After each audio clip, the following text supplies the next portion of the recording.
Retour pour prolongation, deuxième partie que l'on va passer ici au Mans, à Sport en Fête, édition 2014. On va vous parler tout d'abord escrime avec le président du club d'escrime du Mans, Guy Davy, bonjour. Bonjour. Alors, ce qu'on peut dire, c'est que ça a été difficile ces 2 dernières années depuis les JO de Londres. Hein. Alors depuis les JO de Londres, ça a été très difficile pour l'escrime en général, puisque comme on l'avait toujours souligné, à chaque Jeux Olympiques, comme il y avait énormément de médailles, beaucoup de médailles, hein, puisque je rappelle que l'escrime c'est le sport olympique par excellence, avec 115 médailles depuis l'existence des Jeux en 1896, c'est le record national. Hein. L'escrime s'est défini à un moment comme étant le pourvoyeur de médailles pour la France. Alors en 2012, ça a été la Bérésina carrément, puisqu'il n'y a eu aucune médaille. Hein. Enfin, oui, aucune médaille. Hein. On n'avait pas connu ça depuis 1964 à Tokyo. Alors, heureusement que ça arrive qu'une fois par siècle. Hein. Voilà, exactement. Ça arrive qu'une fois par siècle. Pour ce siècle-ci, c'est fait. On parle d'autre chose. Et vous, vous avez perdu forcément beaucoup d'adhérents. Vous étiez il y a quelques années à 160, 180. Vous étiez retombé à 120, voire même en dessous de 100. Oui, tout à fait. On côtoie les 100, mais pas du bon côté, de l'autre côté. Oui. Donc là, on espère que ça va repartir petit à petit, mais au niveau des résultats, il y a une amélioration sensible. Hein. Le DTN a été changé quand même, et le nouveau DTN a des performances, enfin des résultats un peu plus performants justement. Donc les équipes nationales retrouvent le niveau qu'elles avaient, et c'est une bonne chose pour tous les l'escrime. Beaucoup de jeunes quand même tentent de s'initier pendant cette journée. Oui, mais d'ailleurs c'est un peu la formule d'Antares. Hein. C'est ouvert puisqu'il y a le maître d'armes qui est ici, qui est aidé de plusieurs diplômés fédéraux et qui font essayer à tout le public qui peut éventuellement faire de l'escrime, c'est-à-dire de 4 à 77 ans. Quoi. Mais après alors, est-ce qu'on prend sa carte d'adhérent au club? Après 77 ans? Non, une fois qu'on a fait l'initiation ici. Oui, mais c'est possible, hein. On peut prendre d'ailleurs son adhésion aujourd'hui, c'est moins cher aujourd'hui. Donc c'est une possibilité qui est offerte, mais vous pouvez aussi venir toute l'année. Hein. On est ouvert pour les inscriptions toute l'année. Merci beaucoup Guy. Nous on va s'intéresser complètement à un autre sport, le hand. C'est bientôt la reprise du championnat national de féminine avec le CSC Le Mans. Où en est-on justement de la préparation? C'est ce que je vous propose tout de suite de voir. À quelques jours du coup d'envoi de leur championnat de national 2 féminine, les Mancelles peaufinent leur préparation. La tâche ne sera pas facile cette saison pour les protégés de Luc Briançon qui évolueront à un niveau que le club n'a plus connu depuis 10 ans. Mais les cheminotes pourront compter sur quelques nouvelles recrues. On a eu 5 départs, on a eu Axel et puis Léa qui étaient prévus. Après on a eu Leslie qui a été contacté par Angoulême et qui est parti jouer à Arena. On a eu aussi Fanny qui a voulu arrêter et Marion qui est là présente mais qui attend un heureux événement. Voilà, donc tant mieux pour elle et tant pis pour nous, mais on est content pour elle. Alors pour l'instant il y a 3 véritables recrues, 2 nouvelles qui arrivent. On va commencer avec Candice Touranchot, parlez-nous d'elle. Candice, elle a toujours elle a joué toujours à Sainte-Luce et l'année dernière elle a joué en N2, donc c'est une très bonne ailière droitière mais qui est très bonne, elle voit bien le jeu et c'est une bonne recrue. Ses qualités, c'est la vitesse, c'est aussi voir le jeu, elle sait très bien lire le jeu et faire des interceptions, elle lit très bien le jeu, et elle est très en repli défensif, elle est très bonne. Et en attaque aussi bien sûr, même à droite, elle arrive quand même à tromper la gardienne et tout avec ses tirs. Elle nous avait embêté l'année dernière en Coupe de France, donc on l'avait déjà repéré, donc on est content de l'avoir parmi nous. Autre recrue, il s'agit de Lauria Fontaine. Alors Lauria Fontaine, c'est une petite jeune, c'est une jeune qui vient de Conneré, qui devait jouer en pré-national et je ne sais pas si elle a fait beaucoup de matchs, donc elle était un peu déçue de la saison dernière, donc elle est venue ici pour faire la pré-nationale et puis après peut-être N2 et tout. Donc elle est entre les deux et comme elle sait que ce sera pré-national, elle a voulu tenter autre chose. Repartir sur de bonnes bases dans un autre club. Donc c'était son choix, puisque voilà. Et nous on est contents de la retrouver parce que c'était déjà entraîné avec nous il y a 2 ans. Et c'est une petite jeune à l'aile qui est bien, qui a des bons appuis, qui a un bon tir et tout, donc elle est prometteuse. Et puis un retour, Amila Ghazal. Amila Ghazal, bah oui, l'année dernière, malheureusement, c'était fait les croisières, il y a 2 ans. Donc l'année dernière, c'était une saison blanche pour elle.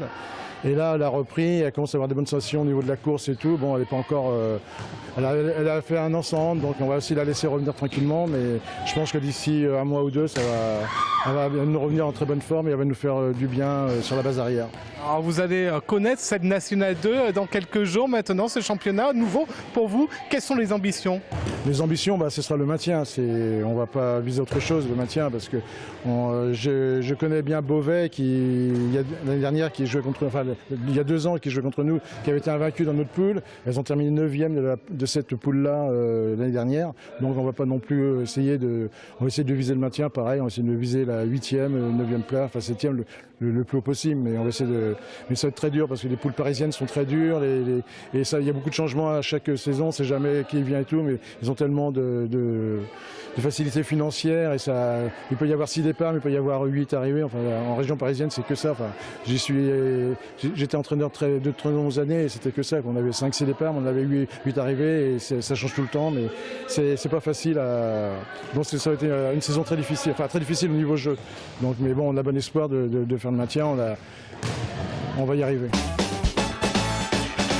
Nous voici de retour toujours à Sport en Fête au Mans. On va parler tir à l'arc avec Gérard Ratier, vice-président du SOM. Bonjour. Bonjour. Alors beaucoup de monde, on s'intéresse toujours au tir à l'arc. Hein. Ah oui, toujours des jeunes qui veulent apprendre, qui veulent découvrir, et des adultes aussi d'ailleurs. Beaucoup de jeunes, vous le disiez, au club, c'est une 70 licenciés à peu près? 70 licenciés en moyenne tous les ans. Combien de Une quinzaine de nouveaux tous les ans dans les jeunes de 12-14 ans. Et puis quelques adultes. Est-ce qu'il y a des filles? Oui, de plus en plus. Au début, il y avait très peu de femmes. De plus en plus à venir faire la découverte et maintenant même faire partie du bureau. Ce qui est très bien. Au niveau du résultat, le SOM, ça se comporte comment? On a eu des bons résultats cette année. 2 archers qui ont fait le championnat de ligue. Championnat de la Sarthe, on en avait une dizaine. Donc 3 premiers quand même. Et puis en ligue, le podium, mais tout juste. Mais bon, ça progresse. On va aller voir un des jeunes. Là. Comment tu t'appelles? Léo. Alors, explique-nous comment il faut faire pour bien tirer. Il faut se concentrer déjà. Ouais. Et comment dire, faut Montre-nous en même temps peut-être avec la flèche. faut mettre la flèche. Il est timide, Léo. Gérard, aidez-le. Dites-nous comment il faut bien mettre la flèche. La première chose, c'est le placement. Après, la prise de la poignée. Et après, le bras bien tendu, bien ferme. Ensuite, la traction, très importante, lente. La visée, et là, on libère, et voilà. Le résultat. Et en plein dans le mille. Et voilà. Bravo. Allez, nous on va marquer une petite pause. On va continuer à s'intéresser au hand. Cette fois-ci, on va parler des garçons avec le MSH 72. Là aussi, en pleine préparation et un nouveau président. Le MSH 72 retrouve donc cette année la pré-nationale masculine. Les Manceaux qui ont manqué de peu leur maintien en National 3 la saison passée se sont renforcés par quelques éléments, même si la remontée n'est semble-t-il pas l'objectif principal du club. Kevin Furet qui arrive d'Alonne, donc avec le club avec qui on travaille avec les jeunes, et Johan Flock qui arrive de Locmaria qui vient faire ses études au Mans. Quelles sont leurs qualités? Donc c'est des gardiens, c'est des qualités à part et Johan je connais pas beaucoup, mais Kevin c'est quelqu'un qui est travailleur, qui est très tonique et qui est capable de faire basculer un match. Et puis 2 jeunes du club qui rejoignent l'équipe première. Oui, on a Nelio Muris qui qui fait partie du PGD et Emeric qui arrive aussi qui fait partie du PGD d'Alonne et qui ont le bonheur de monter avec nous en équipe 1 et donc ça aussi c'est le fruit du travail avec les clubs de Manceaux et clubs de la communauté urbaine. Dans quel poste ils vont évoluer? Alors Emeric est pivot, donc c'est bien pour suppléer Fred Gauthier et puis Nelio est arrière, donc on était un peu en mal d'arrière, donc c'est une bonne chose. Après, il va falloir qu'ils mûrissent aussi pour atteindre le niveau de la pré-nationale. On peut rappeler ce qu'est le PGD? Le PGD, c'est l'entente qu'on a fait avec plusieurs clubs, donc le JCM, les cheminots et les JS Salon. Et donc c'est au niveau des équipes jeunes. On travaille des jeunes, on regroupe les meilleurs jeunes pour qu'ils progressent et qu'ils puissent avancer dans le niveau. Et chaque club a une équipe qui permet enlever les enfants des différents clubs. Quels sont les objectifs pour cette équipe première qui malheureusement est redescendue à l'intersaison en pré-nationale masculine? Alors l'objectif c'est la remontée, ça serait l'idéal, mais si nous on s'est renforcé, on n'est pas les seuls. Et nous notre réservoir est un peu limité alors que sur la région de Nantes ils ont un réservoir beaucoup plus important et ils sont capables de recruter des joueurs de N1. Nous malheureusement nous n'avons pas cette possibilité. Mais avec des retours au club comme Nicolas Vaudelot, on pense tenir le haut du pavé. Donc une remontée en National 3, c'est envisageable dès la fin de la saison? C'est l'objectif, mais je vous dis, ça serait l'idéal. Mais déjà, si on termine dans les 3 premiers, la montée, ça serait la cerise sur le gâteau, mais ça va être très très dur et il va falloir se battre tout le temps et pas de faux pas. Alors, on parle beaucoup de l'équipe première, et évidemment, c'est l'équipe phare du club, mais il y a également les jeunes, notamment les moins de 17, et là, vous avez beaucoup d'ambition. Donc pour nos moins de 17, oui, notre ambition, c'est qu'ils montent en poule haute au niveau de la région, et ensuite qu'ils soient qualifiés pour les championnats de France moins de 18. Donc ça aussi, c'est vraiment l'objectif pour qu'ils voient le haut niveau, ce que c'est dans les moins de 17, et pour aussi qu'ils progressent, et que pour nous, qu'on ait des réservoirs pour notre équipe première. Un mot sur l'association en elle-même, c'est combien de licenciés? C'est 134 licenciés, c'est 24 bénévoles, c'est les parents qui viennent nous aider, c'est un esprit club et qui est pour un jeune club parce qu'on a 14 ans, qui commence à bien s'ancrer et c'est du travail et c'est du bonheur aussi. On va avoir également, le public sartois va avoir droit à de grandes soirées handball mêlant à la fois les garçons et les filles du CES. Oui, comme les cheminotes sont montés en National 2 et qu'on a 3 soirées en commun, donc on a décidé de faire 3 soirs la fête du hand en fin de compte. Et donc ce sera la première soirée, ce sera le 15 novembre. Et donc nous on jouera en levée de rideau de la National 2 et on veut faire de ces 3 soirs une vraie fête du handball. Toujours sport en fait au Mans pour cette édition 2014. On va parler d'une association qui n'est pas toute vieille, hein. Elle est plutôt très jeune, 3 ans d'existence d'âge. C'est Jennifer Gossin qui en est la présidente. Le roller derby 72, qu'est-ce que c'est que ça? Racontez-nous.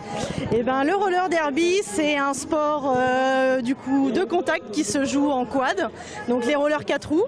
Le but, c'est que la personne qui a l'étoile sur le casque passe dans le pack de filles qui n'ont pas d'étoile pour marquer des points. Voilà. En gros, le but du jeu, c'est de marquer le plus de points possible. Donc là, on est en sous-nombre, donc on n'a pas trop la réalité de la chose. Il y a 2 équipes qui s'affrontent, donc 2 filles avec une étoile, donc 2 potentielles joueuses à mettre des points. Voilà. C'est uniquement féminin? C'est une grosse partie féminine, oui. Il y a des ligues de garçons qui commencent à se monter. Il y en a une petite quinzaine, vingtaine en France, comparé aux filles où on est 80, un peu plus de 80 ligues. Donc voilà, mais ça a été créé par des femmes pour des femmes à la base. Voilà. Oui, justement, comment c'est venu cette idée? Parce que le roller derby, peu de gens connaissent.